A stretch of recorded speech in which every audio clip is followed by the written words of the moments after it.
Shalom, everybody. Rabbi Edelstein here. I'm back with this week's installment of Rabbi E in 3, still and always brought to you by MEOR DC. Find us on our Facebook page, MEOR DC. Check out our programs and be involved. And I'm sorry I missed last week, but I'm back on track today. I'm coming to you from the Marvin Center on the great campus of GW University as parents are coming in for Parents Weekend. So students, show your parents this video if you want, no pressure, and tell them about MEOR DC and all the wonderful educational opportunities we offer here on campus and around DC. Okay, an incredible Torah portion, Vayeira, in the early part of the book of Bereshit or Genesis. It's really last week's Torah portion, Lech Lecha, and this week are the life and times of Avraham Avinu and Sarah Imenu, Abraham our patriarch and Sarah our matriarch.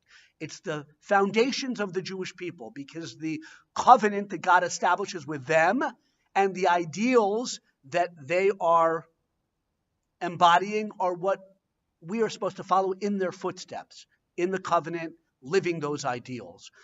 At the beginning of the Torah portion, you have this incredible scene where Avraham Avinu, Abraham, 99 years old, on the third day after circumcising himself at the commandment of Hashem.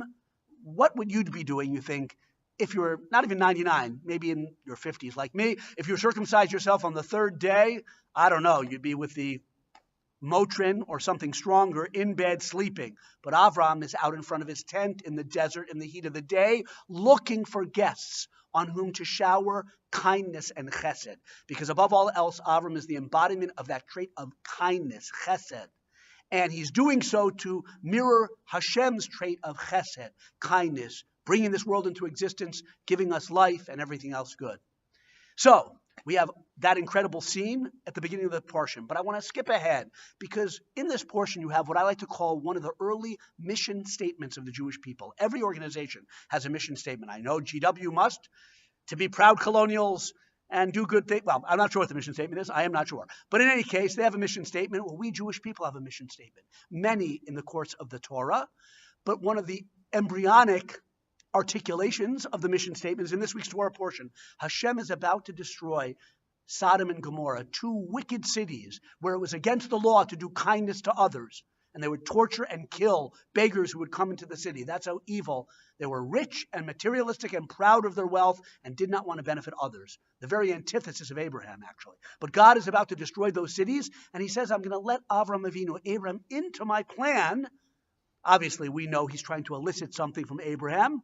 And that's what he does. A great response, a famous scene later in the Torah where God and Abraham have a discussion about should he spare Sodom and Gomorrah or not. But that's not our topic now. Before he does it, he says, I'm going to tell Abraham what I'm about to do. Why? Because I have loved him. Here's the mission statement. Because he commands his children and his household after him that they should keep the way of Hashem, doing tzedakah and mishpat, charity and justice.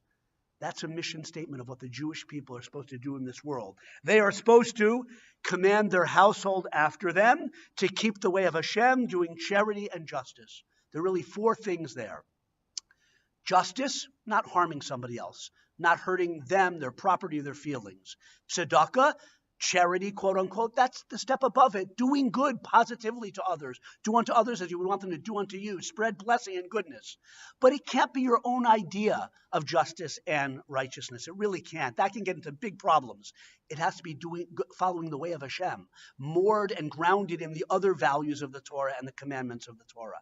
And not only all those three things, but commanding our household after them, the new generation, to do these things. Tzedakah, charity, mishpat, justice, doing the way of Hashem.